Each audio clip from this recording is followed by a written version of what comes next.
कभी आपने सोचा है, अगर किसी आत्मा की अधूरी शादी हो तो क्या वो फिर से इंसानों की दुनिया में लौट सकती है?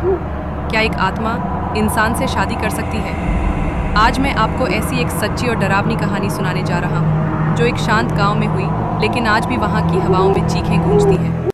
ये कहानी है भूत की शादी की। ये घटना उत्तर प्रदेश के पास बसे एक छोटे से गांव नरसिंहपुर की है। यहाँ एक साधारण लड़का अर्जुन, जिसकी शादी गांव के ही एक दूसरे टोले की लड़की से तय हुई थी। शादी की तैयारियां जोरों पर थीं, लेकिन अजीब बात यह थी कि दुल्हन के बारे में कोई ज्यादा कुछ नहीं जानता था।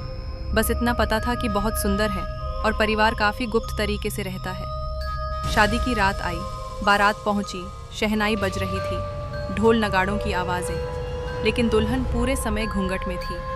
किसी ने उसका चेहरा तक नहीं देखा। रस्में हुई, फेरों के दौरान बिजली चली गई और थोड़ी देर बाद एक हल्का सा झोंका। ऐसा लगा जैसे कोई तेजी से हवा में भागा हो, मगर सबने इसे नज़रअंदाज कर दिया। विदाई के बाद जब दुल्हन को अर्जुन के घर लाया गया तो रात होते ही सब कुछ बदल गया। घर की दीवारों पर दरारें आ गईं, शीशे खुद ब खुद टूटने लगे, कुत्ते अजीब तरह से रोने लगे। अर्जुन ने सुबह सबको बताया। रात जब मैं उठा, मैंने देखा वो हवा में उड़ रही थी और उसके पैर उल्टे थे। सब डर गए। गांव के तांत्रिक को बुलाया गया। तांत्रिक ने बताया, ये कोई आम लड़की नहीं, ये आत्मा है। और वो आत्मा 20 साल पहले इसी गांव में मरी एक लड़की की है, राधा, जिसकी शादी से पहले ही मौत हो गई थी। वो अपने दूल्हे का इंतज़ार कर रही थी।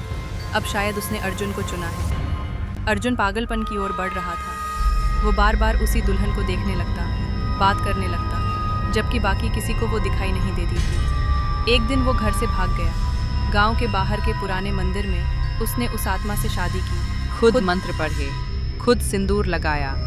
लोगों ने दूर से धुएं और लाल चादर उड़ती देखी, पर जब वहां पहुंचे, मंदिर खाली था। अर्जुन और दुल्हन दोनों गायब थे। मंदिर के पास बस एक चीज मिली, अर्जुन की शादी की फोटो।